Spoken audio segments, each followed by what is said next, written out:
Ontario Progressive Conservative leader Tim Hudak is now gunning for Premier of the country now that Dalton McGuinty has decided to step down. Here's the problem.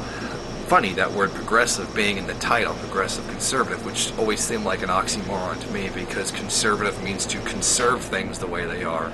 So progressive, conservative, whatever. Now, his idea, among many others, is to privatize the LCBO, the state liquor company for the province. Bad idea. Here's his argument. Essentially, we're short money, state funds, because of the global economic collapse of capitalism. So his idea is to resort to the market. Take the LCBO, which is one of the most profitable enterprises in the country, and sell it off to pay down the debt. Even though it's one of the most profitable enterprises in the country.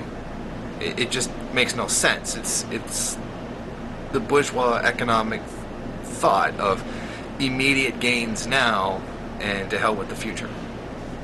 Okay, here's why selling the LCBO is a bad idea. One, it's extremely profitable. The LCBO makes us, the province, a lot of money.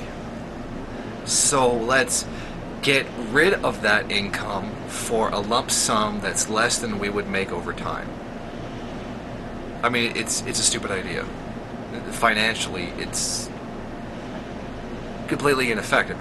It's a terrible idea. We'll make more money by keeping it and making it from liquor sales than we would for privatizing it and then taxing it. I mean, I can understand that, legalizing marijuana and then taxing it, but we have a state enterprise that already makes more money than taxing sellers of it. So it makes no sense. In terms of getting revenue to pay down the debt, it makes absolutely no sense. Now, these are some facts that were actually brought up in several publications. Alberta privatized their alcohol, and they lost $1.5 billion in revenue over the last 9 years.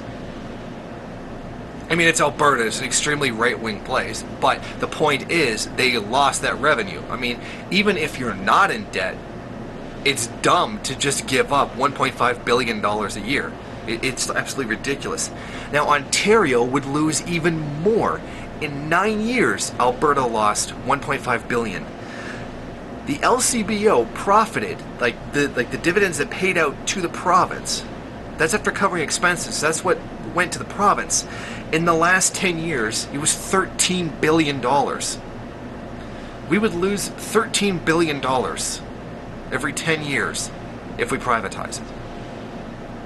That makes absolutely no sense. Now, the Canadian Centre for Policy Alternatives had also weighed in on this because it's about policy. They compared prices of 13 beer, wine, and spirits to other in 3 western provinces.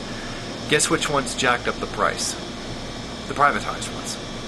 So it's like literally provable that in Canada, if you privatize liquor, the price will go up. Meanwhile, in the Toronto Sun, coincidentally on the same day, you had Joe Warmington making the claim that it would be cheaper by citing how much it is at the duty-free shop on the other side in the U.S. border.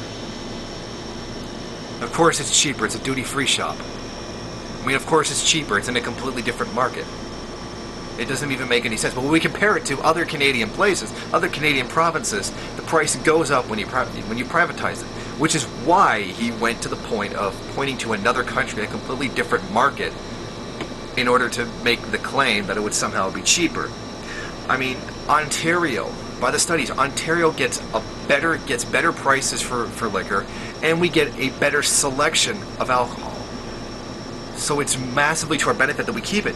And then if you consider public stores are 2 times more likely to turn away minors and people who are already intoxicated trying to purchase alcohol, which is objectively a good thing.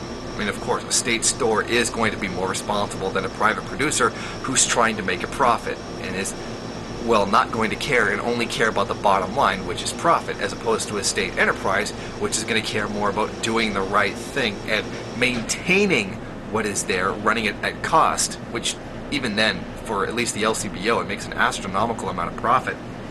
Now, Alberta privatization doubled the number, after the privatization of the Alberta liquor, double the number of minors have been caught by police in possession of alcohol.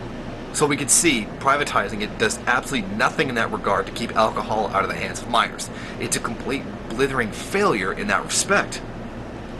Now, it also made Alberta the second highest province in drunk driving rates. Now, I didn't say who the number one was because I didn't see the study. I just saw some of the results of the study. I'm assuming that would probably be Newfoundland, Labrador. Just, they've always historically had a problem with that, whether it's privatized or state-run. So it makes no sense. Now, the Center for Addiction Research in British Columbia, between 2003 and 2009, as they increased the number of places that privately sell alcohol, it is completely correlated with a rise in alcohol-related deaths. I mean, this is just more proof of what it is that we already know. Privatized liquor sales are bad financially for the province. It has higher prices for the consumer, and it has socially devastating consequences. Privatizing liquor does not work. It does not do better. And the best example that some of the right wing could come up with was to actually cite another country. Well, we're not the United States. It's a completely different market with different numbers of people. I mean, come on. You got to keep it within where we are.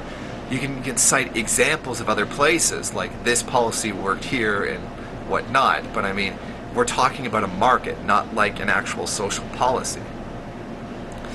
It just doesn't work. We are far better off keeping a state-run liquor company. I mean, even his claim of it will raise revenue by selling it is financially irresponsible. We will have far more money keeping it and selling it through a state enterprise. It will make far more money that way than by giving it to private producers and then taxing them for it. So you'll literally switch to another policy that won't make as much money. I mean, usually what's done in these cases is they invoke an image of huge bureaucracy, of people trying to tell you how to live and to control you. Of course, no one's actually stopping you from buying liquor unless you're underage or intoxicated. But, I mean, in the end, it doesn't actually restrict your consumer choice. Us in Ontario have a wider selection, and that can also actually be attributed to the fact that we have a larger population. Obviously, the bigger the market you have, the more products you can have in that market. The more amount of products can be sustained in that market. I mean, that's just basic economics, whether or not it's actually state-run or private. But, I mean, in Ontario, we already do have it better than everybody else. It's just, it doesn't make any sense to privatize it whatsoever. So, Tim Hudak, please, frig off with trying to privatize the LCBO. Because I can tell you, as a person who works night shift, working as a cashier, if you put alcohol in these stores, you massively increase our risk of getting robbed. And I already live with the risk of getting robbed doing this job anyway. I really don't want anything that would actually make it worse. But, I mean, that's what he's actually doing. He's actually fulfilling the desires of private enterprise, private companies that fund the Conservative Party. And that's not any different than the Liberals or the NDP.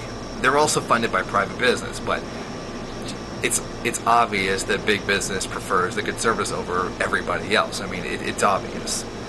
I mean, he's just doing this for the sake of the people who fund him, which would be why capitalism in politics is a bad thing, or why capitalism in general is a bad thing. So please, Tim Hudak, don't privatize the LCBO, even if you do get elected, which I sincerely hope to God you don't.